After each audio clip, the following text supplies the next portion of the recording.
Que tu mets riche ou pauvre, cadavre c'est cadavre. Je me demande ceux qui piétinent, ceux qui sont déjà par terre, comment ils font? Bien-aimé, chacun mourra par sa manière de vivre. Donc tu n'as pas le choix de ne pas croire, car il n'y a pas deux places dans ce cercueil. Personne n'écrira ton histoire à ta place. Les périodes difficiles, c'est comme une femme enceinte, bien-aimé. Personne ne portera cette grossesse à ta place. Donc tu n'as pas le choix de ne pas croire. Quand tu ne vois plus rien, c'est là il faut croire comme une femme enceinte. Bien-aimé, la femme enceinte, elle ne tient pas compte de la douleur pendant la grossesse. Elle ne tient pas compte de la douleur pendant l'accouchement. Je sais qu'il est impossible pour apprécier une grossesse pendant l'accouchement, mais la femme enceinte, elle regarde toujours à l'après cela, car il y a toujours un après cela dans la vie. Donc tu n'es pas en train d'écrire la dernière page de ta vie. C'est juste une période de la vie et non la fin de ta vie.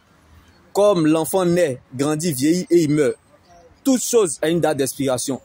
Tout passera sur la terre, sauf la parole de Dieu. La seule terre solide sur laquelle nous pouvons nous tenir.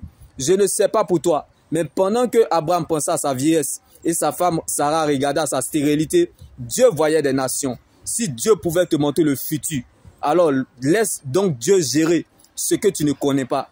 Car ce que tu ne sais pas est plus grand que toi. Dieu te laissera toujours gérer ce que tu connais. Mais c'est lui qui gère ce que tu ne connais pas. Car Lazare demandait la guérison, mais Jésus avait prévu sa résurrection. Donc si Dieu te prive d'une chose, c'est parce qu'il veut te donner un bien meilleur, comme la résurrection de Lazare.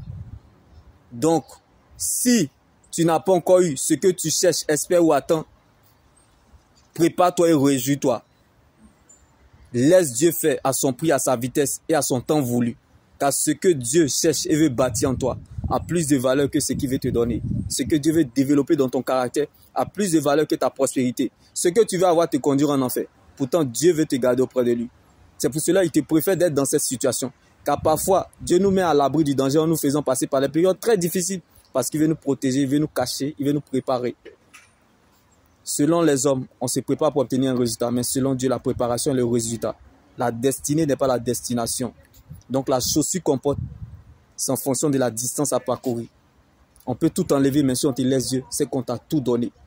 On t'a tout laissé. Donc ne laisse personne te priver de ton éternité qui est l'enjeu majeur de ton existence.